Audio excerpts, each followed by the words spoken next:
योगी आदित्यनाथ हमको धमकी दे रहे हैं कि एक शख्स आ रहा है और माहौल को बिगाड़ रहा है। योगी आदित्यनाथ, उत्तर प्रदेश में कितना अच्छा माहौल हमने देख लिया। जानता है कि ओवैसी समाजवादी पार्टी के एजेंट बनकर के प्रदेश में भावनाओं को भड़काने का कार्य कर रहे हैं।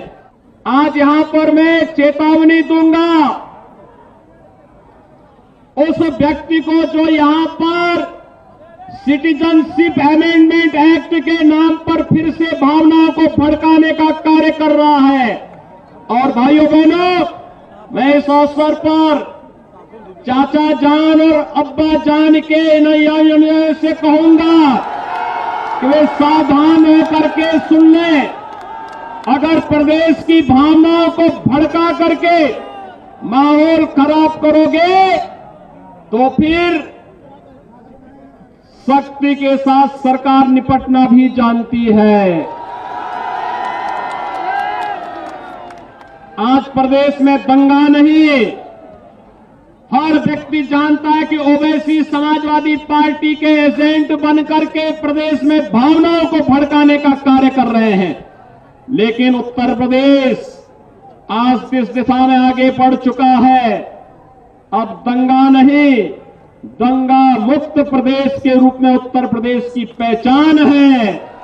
और आज प्रदेश में जनता इस संकल्प को लेकर के आगे बढ़ चुकी है कि हमें विकास और नए भारत के, नए उत्तर प्रदेश के रूप में अपने आप को स्थापित करना है। उत्तर प्रदेश में अब दंगों के लिए नहीं, माफियाओं की सरपरस्त सरकार नहीं, माफियाओं की छाती पर बुलडोजर चलाने वाली सरकार आज प्रदेश के अंदर कार्य कर रही है। मैं यहां पर इसलिए आया हूं कि भारत में मुसलमानों के लिए एक और अहम मसला है CAA का। CAA का कानून मुसलमानों के लिए जिंदगी और मौत का कानून है। ये याद रखो मेरी इस बात को। योगी आदित्यनाथ हमको धमकी दे रहे हैं कि एक शख्स आ रहा है और माहौल को बिगाड़ रहा है। योगी आदित्यनाथ, उत्तर प्रदेश में कितना अच्छा माहौल हमने देख लिया।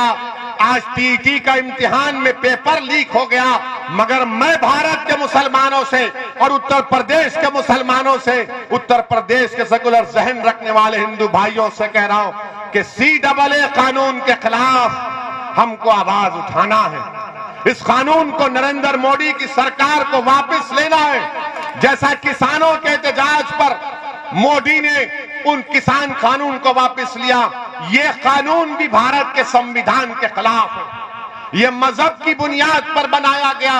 मगर जब मैं इस बात का मुतालबा करता हूं, पूरी पार्लियामेंट में एक तरफ असदुद्दीन ओवैसी भारत के मुसलमानों की आवाज बनकर उनका नुमाइंदा बनने की कोशिश करते हुए, मैं और इम्तियाज जलील ने इस कानून को बीजेपी के 300 एमपियों के सामने कहा कि जिस तरह गांधी ने उस वक्त के अफ्रीका में सफेद फार्म हुकूमत के गलत कानून को फाड़ दिया था, ओवैसी भी इस कानून को फाड़ता है, इस कानून को रिजेक्ट करते हैं। कहां थी समाजवादी, कहां थी कांग्रेस? जब हमारा कानून हमारे खिलाफ बनता है तो खाली जुमले बोलकर बैठ जाते हैं।